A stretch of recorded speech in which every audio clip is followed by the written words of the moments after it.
Business school students. The first year and the second year, all handsome boys and beautiful girls sitting there. I hope you all thoroughly enjoyed today's session. Yes? Open your mouth and talk, no?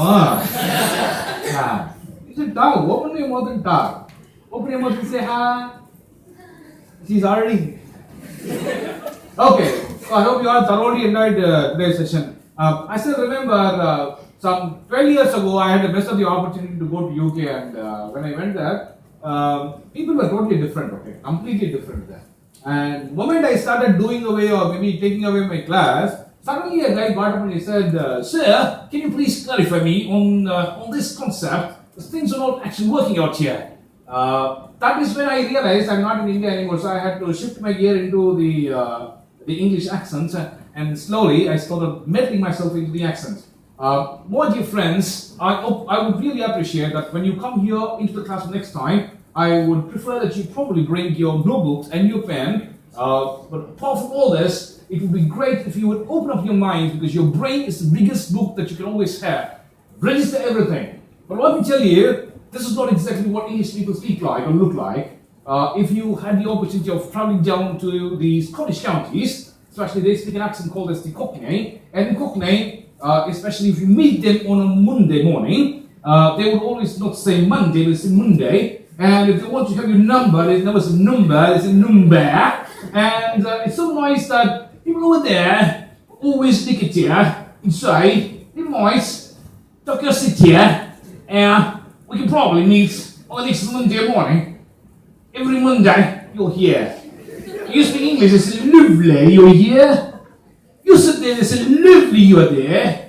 And if you speak French, say no more, because you never hear there, you're everywhere." But I'll tell you, it's just not that you speak Cockney alone.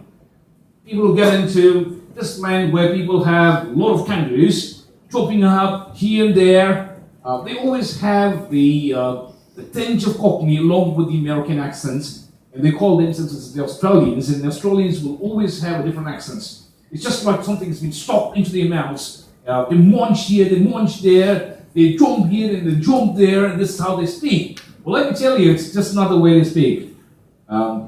We always follow, we always get fantasized by this particular accent which I'm using right now. That you always want to get early in the morning, get dressed up quite fast, and then you go to your college, sit there, boys look at the girls, and the girls look at the boys, and maybe the lecturer keeps looking at both of them. Right?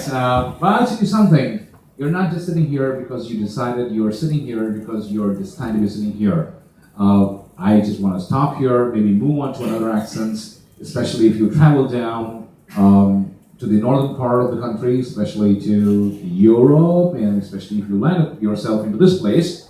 And if you ask somebody that you would want to have a cup of coffee, they never offer you coffee. In fact, they say, "Oh, you're here, you would want to have a cup of coffee." No, never can you have a cup of coffee here in Russia, because in Russia you always get good vodka, little vodka can always pinch you a little bit.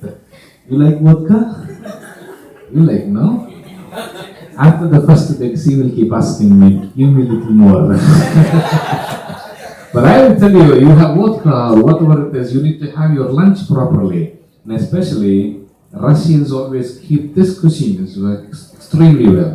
And if you happen to go there, especially to the Italian restaurants, have you ever been there? You should always go there once. Because the moment you enter there, Italian people have the lovely attitude of calling you, especially saying, "Oh, Santa Maria, you're here! Would you like to grab the lovely pizza and have a bite over it?" But not to stop here. You can always move on to the Chinese accent if you want to. Or if you don't want the Chinese accent, you can always get into the Afro-American accent that you want. Maybe put your little bit of bass voice on this. But whatever is said and done, we come back to our country. We will go home. We will look at the mummy and ask the mummy, "Mummy, are you hungry? You put little rasam for it." Anyway, thank you so much, guys. Thank you so much. It was so nice. First thing is, I need to thank my friend, a lovely friend who brought me here one more time. It's just been a memory for me to go back 8 years and then look things that we'll be doing here.